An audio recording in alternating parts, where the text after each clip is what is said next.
A coisa pode esquentar entre os dois chefes de poderes do Estado, o chefe do Poder Executivo e o chefe do Poder Legislativo.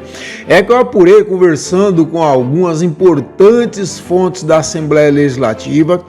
Eles me contaram o seguinte, que houve uma conversa nessa segunda-feira pela manhã na Sala VIP e uma ligação que revelou muita coisa e eu fiquei sabendo do que foi dito lá. Vamos ver aqui que eu trouxe aqui no meu in-off nessa terça-feira, tá aqui os grandes amigos, Vanderlei e o presidente da Assembleia, Amélio Caires, ok? E aí o que aconteceu, pessoal? O que me passaram é que houve essa conversa na Sala VIP. O presidente da Assembleia, Amélio Caires, então ligou para o governador Vanderlei Barbosa, isso na frente de 4 pessoas, tá? E disse para o governador, segundo essas fontes contaram para mim, que não aceita ser vice a governador, da senadora Dorinha, e também nem candidato a senador na chapa dela. Mas ele diz o seguinte, ele falou que será candidato a governador, que espera que o Vanderlei entregue o partido a ele até sexta-feira, e caso isso não ocorra, ele deixou claro que vai seguir o seu caminho. E aí o Vanderlei, segundo essas fontes me contaram, ele disse ao Amélio que está indo para São Paulo e vai falar com o presidente nacional dos Republicanos, o Marcos Pereira, e daria uma resposta, mas já antecipou que não vai poder entregar o partido para o Amélio porque tem um compromisso com a Dorinha, e é o que eu tenho dito já, vocês têm acompanhado há muito tempo, tá? Sobre essa questão. E aí, à noite dessa segunda, houve outra reunião com a participação dos deputados Léo Barbosa, Ivori de Lira, Cleiton Cardoso, Vilmar de Oliveira e o próprio Amélio. O Amélio reafirmou que tinha dito pela manhã ao telefone pelo Vanderlei que até sexta-feira vai esperar, se não receber o partido para conduzir a construção da sua pré-candidatura a governador, poderá seguir um outro partido, e o que se tem presumido que o partido que ele pode ir é o MDB do deputado federal Alexandre Guimarães. Lembrando que ele já tem o convite do Alexandre, já tem o convite do próprio presidente nacional do MDB, o Baleia Rossi. Então é isso, pessoal. Aí eu conversando nessa manhã de terça-feira com alguns deputados, alguns importantes players lá dentro da Assembleia, eles me colocaram de forma especulativa, já digo desde já, especulativa. Eu quis entender o seguinte, como poderia ocorrer qualquer coisa, digamos assim, diante de um desdobramento, de uma crise do Vanderlei com o Amélio, realmente, se eles rompessem, como que poderia ocorrer? Eles me contaram duas coisas. Primeiro, o pano de fundo seria os pedidos de impeachment. Lembra que eu falei nessa segunda-feira que tem 4 fantasmas ainda rondando na Assembleia, porque eram 6 pedidos de impeachment, 2 foram retirados pelo Amasta e ainda existem 4 lá que o Amélio não arquivou, apesar do ofício solicitando isso da Wanda Monteiro, feito no dia 29 de janeiro, ok? Então tá, o Amélio, se quisesse, dizem, né, isso é especulativo, pessoal, não tem nada concreto, é especulativo, estamos tentando projetar o que pode ocorrer, correto?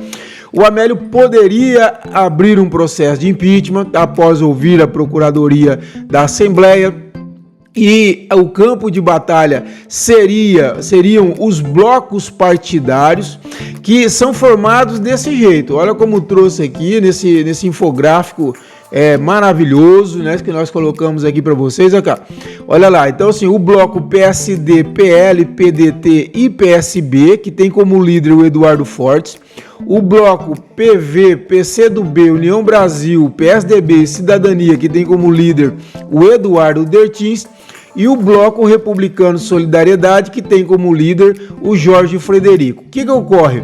Bom, se o Amélio abrir o processo de impeachment, a primeira coisa depois de ouvir a Procuradoria abrir o processo de impeachment, é formar a comissão processante com 5 membros.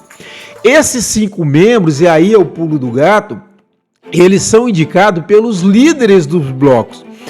de forma proporcional, ou seja, então, conforme a maior participação, maior número de indicados. Então, no caso o bloco PSD, PL, PDT e PSB, indicaria 2, e esse bloco, como vimos lá em cima, é presidido por um governista fiel, que é o Eduardo Fortes, ok?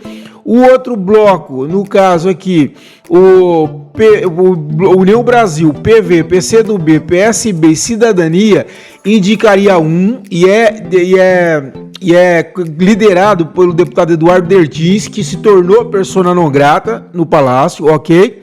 E o outro bloco também indicaria 2, que é o Republicanos e Solidariedade, por outra personalidade que se tornou persona non grata no Palácio, que é o deputado Jorge Frederico. O que significaria tudo isso? Que o Eduardo Fortes indicaria 2, provavelmente ligado ao Vanderlei, né? Um poderia ser ele mesmo, o outro, sei lá, o Moisés Marinho, né? O Marcos Marcelo. Então ele indicaria 2.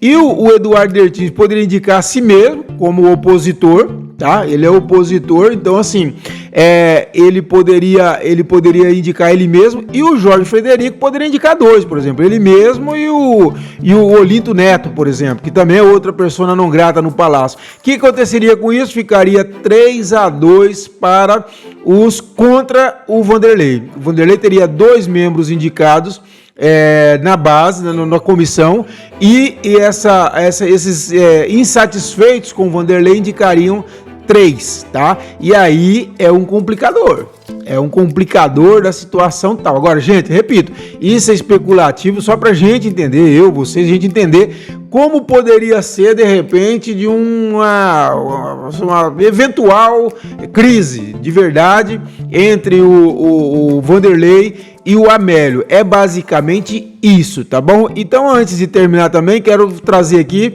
o vereador Matheus Mariano e o vereador Israel da Teresona entraram em contato comigo. A nota que eu fiz ontem deu maior repercussão na cidade.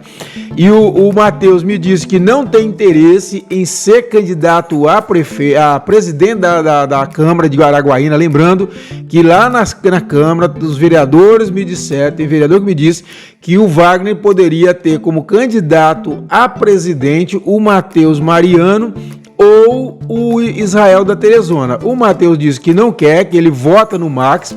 E o Israel da Teresona disse também que está sendo costurado lá para ele continuar de vice. Ele é atual vice do Max e continuar de vice do Max, então ele também declinaria disso. E lá a eleição da mesa corre forte, é o maior comentário. Como eu disse, o Wagner não ganhou ainda por ele próprio as 2 últimas eleições que ele se empenhou de corpo, né? Na verdade, a última eleição ele deixou correr meio solto, mas já tinha, porque ele achava que estava tudo certo com o Marcos Duarte, que o Marcos Duarte seria reeleito quando veio aquele golpe de última hora e o Marcos Baroli foi eleito, e na outra ele apoiava o Gideon, que era o presidente, a reeleição do Gideon, e o Marcos Duarte ganhou. E agora, aí, inclusive o Israel da Teresona, esse aqui, o vereador me disse que o Max Baroli está afinado com o Wagner. Não é isso que alguns vereadores me contaram. Diz que há uma insatisfação do Wagner, teve sim um bom relacionamento, mas não para apoiar a reeleição. Mas nós vamos estar acompanhando tudo isso e trazendo para vocês, ok, pessoal? É isso então, tá? E eu convido você novamente a se inscrever no nosso canal, seguir a gente nas redes sociais, curtir e compartilhar esse vídeo para ir longe, para muita gente vir falar da política do Tocantins, e seja nosso parceiro no CCT Mais Independente, para a gente ter um site cada vez mais forte, mais independente, mais a serviço do Tocantins e da cidadania. As informações estão aqui na descrição desse vídeo, beleza?